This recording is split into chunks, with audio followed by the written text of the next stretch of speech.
Assalamualaikum warahmatullahi wabarakatuh. Selamat pagi dan salam sejahtera untuk kita semua.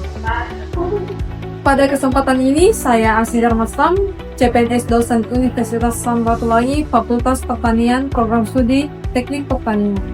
Di sini saya akan menyampaikan resume agenda 3 dari pelatihan dasar CPNS yang membahas dua materi inti, yaitu Smart ASN dan Manajemen ASN.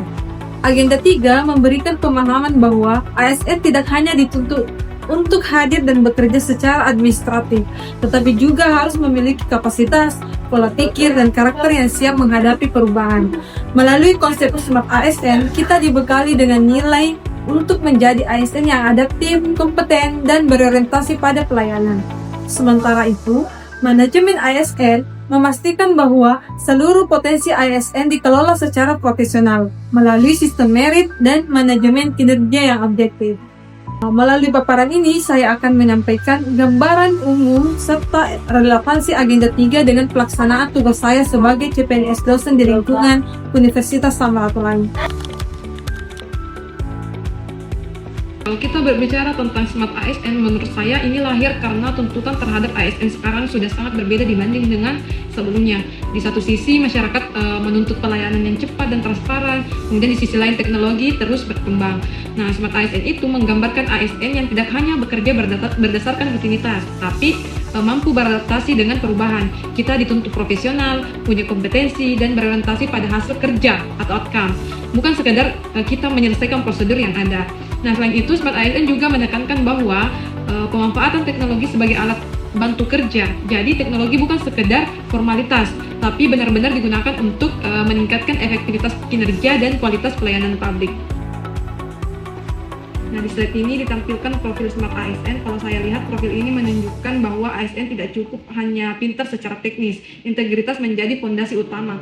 Tanpa integritas, kepercayaan publik sulit terjaga. Kemudian, nasionalisme penting agar ASN selalu menempatkan kepentingan bangsa dan negara di atas kepentingan pribadi. ASN juga dituntut profesional dan memiliki kompetensi yang sesuai dengan tugasnya.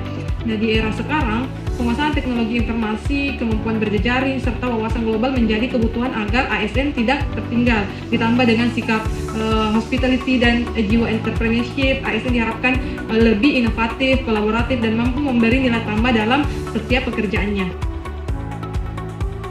Kemudian, literasi digital dan artificial intelligence. Menurut saya, literasi digital dan AI ini menjadi sangat penting karena hampir seluruh pekerjaan kita sebagai ASN sekarang sudah bersentuhan dengan teknologi. Namun perlu ditekankan bahwa literasi AI tidak berarti ASN harus menjadi ahli teknologi atau programmer. Yang lebih penting adalah ASN bisa memahami bagaimana teknologi dan AI itu bekerja, apa manfaatnya dan apa resikonya.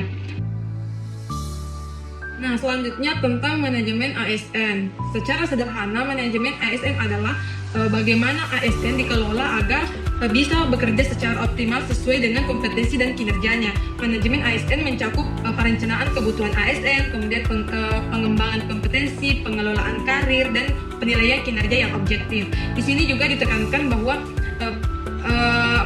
manajemen ASN menekankan penerapan sistem merit. Artinya ASN dikelola berdasarkan kualifikasi, kompetensi, dan kinerja, bukan berdasarkan faktor subjektif. Dengan mengetahui manajemen ASN yang baik, diharapkan kita sebagai ASN dapat berkembang secara profesional dan mampu memberikan kontribusi maksimal bagi organisasi dan pelayanan publik.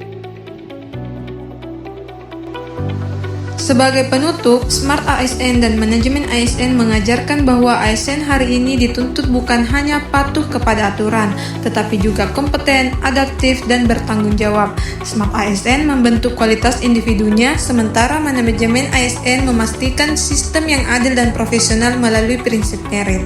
Bagi saya, ini menegaskan bahwa menjadi ASN adalah komitmen untuk terus belajar, bekerja secara profesional, dan memberi dampak yang nyata bagi pelayanan publik.